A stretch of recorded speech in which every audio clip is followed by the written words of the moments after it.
U.S. Navy unveils insane new weapon, North Korea crapping their pants.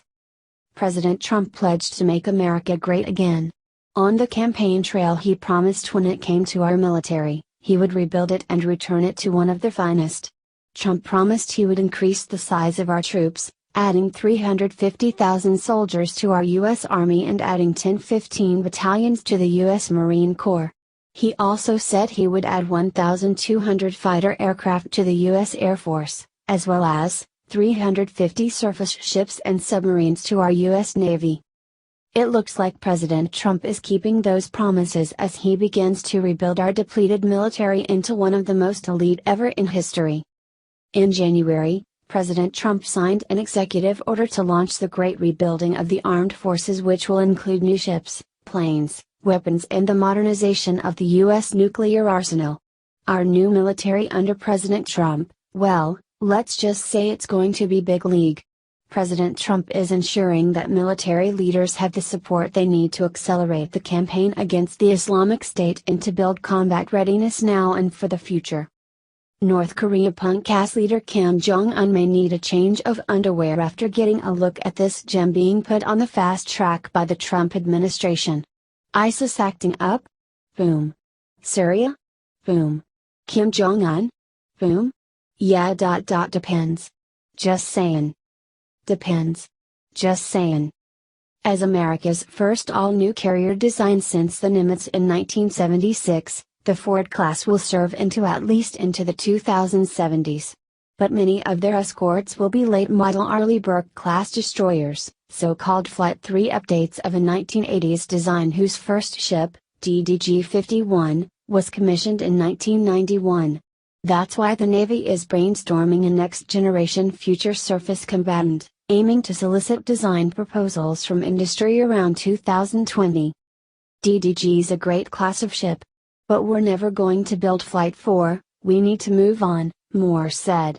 It's probably time for us to work from a clean sheet. Moore is on a steering committee for the Clean Sheet Future Surface Combatant, along with 3-star counterparts from the Navy staff, UPNAV, and the operational fleet. The idea is to have warfighters, shipbuilders, and budgeteers working together from the start, instead of one group coming up with unrealistic requirements for a super ship the others can't build or can't afford. What does this mean for our enemies? The great thing about electrical power, unlike such features as 16-inch guns or thick armor plate, is that you can use it for almost anything. If one weapon, sensor, or communications system becomes obsolete, just unplug it and plug in something new. At least, that's the Navy's vision of never-ending modernization.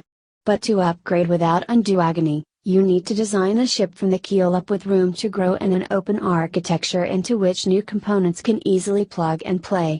That's not how traditional ships like the Arleigh Burke destroyer were designed, which is part of the reason Flight 3 will probably be the last major upgrade of the class. We're cramming a lot of stuff in that ship, said Moore.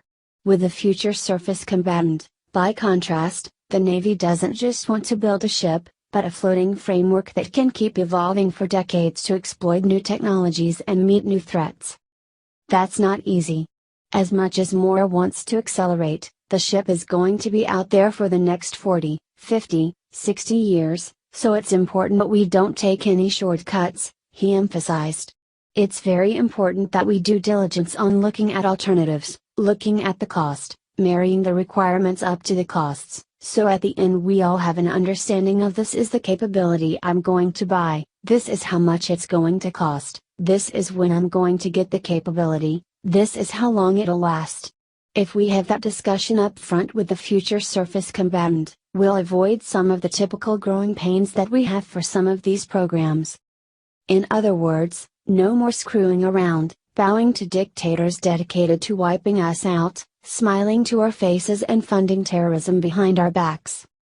No more phony red lines, flexibility on hot mix, reset buttons, Arab Springs, or any other nonsense. Just strength in what comes with it, peace. Share this if you think Kim Jong-un can kiss your ass, oh my god.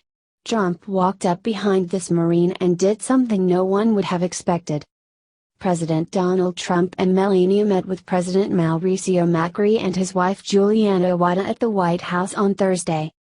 He welcomed the two Argentine guests and Trump then did the unexpected. Watch the magic happen at the 1:50 mark. Trump leaned in to hug Melania and then patted the Marine on the back. "Don't you just love our President Trump?" The Trump administration has now postponed Barack Obama lifting a 16-year ban on imports of Argentine lemons. Trump responded, "We're going to be great friends, better than ever before." Melania Trump looked so beautiful in her military green dress. "This is why we love Donald Trump. He makes our military men and women feel like they have a president that cares. It's the little things. Just in, Australia makes massive move against Muslims. Trump was right."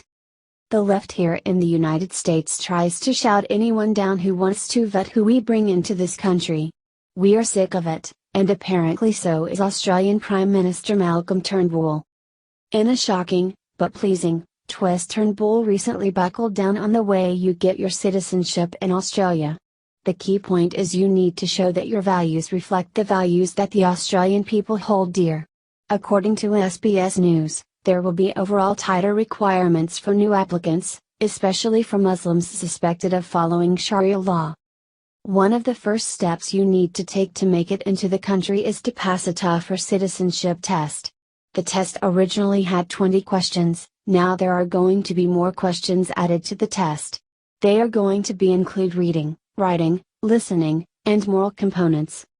Turnbull said that he is doing this in an attempt to not just strengthen the multicultural aspect of Australia, but to also strengthen the values that they hold as a country. He went on to say that he would never ask potential citizens to abandon their heritage or their culture or their background, but they need to understand how people treat one another in Australia. They will not settle for people who are okay with domestic violence or hold radical beliefs. It is also going to be required that the person interested has a 4-year permanent residence in Australia. They cannot just show up, claim they want to live there, and that is the end of it. In other words, they have standards. If a potential applicant takes the test and fails it twice, they are going to have to wait another 2 years before they try again. When they fail a citizenship test, obviously there is something that qualifies them as not being able to function within a normal, healthy society. The Democrats of our country could stand to learn a thing or two from Turnbull's move. In our country, the left embrace dangerous ideology. We have people in our streets shouting that we need to follow Sharia law. When we try to stand up to the people in our country who want to bring dangerous refugees here, we are called racists, bigots, Islamophobes, and so on and so forth. But Australia has set a new standard that we should look at very carefully. There is a lot that we can learn from their new setup.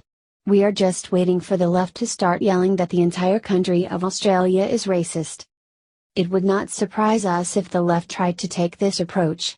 They have already shown that they will actively attack anyone who thinks differently than they do. A message is being sent through the world that we are not going to settle for this irrational behavior, and that we are no longer willing to let refugees come here unchecked. Our guess is, the crime rate in Australia is going to drop immensely due to this move. They are going to end up happier, safer, and better off than they were before thanks to this new stricter system. We need to adopt something similar as soon as possible. Do you think President Trump is going to follow Turnbull's lead? Please share this story on Facebook and let us know because we want to hear your voice.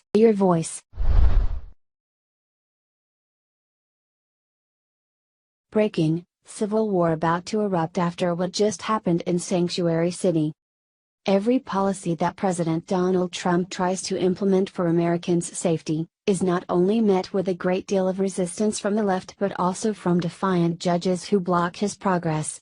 We saw this several times with Trump's travel ban from terrorist-hit countries, and now we're seeing it with regards to so-called sanctuary cities. Judges are disguising their clear liberal bias as judicial rulings, and now tensions over this illegal immigrant issue have put America at the breaking point, edging on a civil war. On Tuesday, federal judge William Ork III blocked President Trump's executive order he just signed, which would prevent federal funding from going to sanctuary cities to help illegals. As soon as he heard the good weren't going to go to several cities in his liberal state, he took immediate action that was within his power, much to the delight of liberals who were counting on him to disrespect our leader's orders. ORIC, of the Northern District of California, issued an injunction against the Trump administration after the city of San Francisco and county of Santa Clara sued over the president's plan to withhold federal funds from municipalities that harbor illegal immigrants, Fox News Insider reported. The block was made on the claim that Trump's order was too broad and would affect other parts of government reliant on the funds, outside of assistance for illegals. Trump isn't one to accept defeat or sit back and allow liberals to walk all over him. Addressing the defiant move as more than just sticking to party lines but putting people in danger, White House Press Secretary Sean Spicer released the following statement, adding fuel to the issue. San Francisco, and cities like it, are putting the well-being of criminal aliens before the safety of our citizens, and those city officials who authorize these policies have the blood of dead Americans on their hands. Adding to that sentiment, Spicer also called this ruling what it truly is, a gift to drug cartels and street gangs. However, the reverse of this executive order and the numerous blocks of others that came before it is far worse than just usurping our president's decisions and appeasing your party. Fox News Perfectly Blunt show host, Tucker Carlson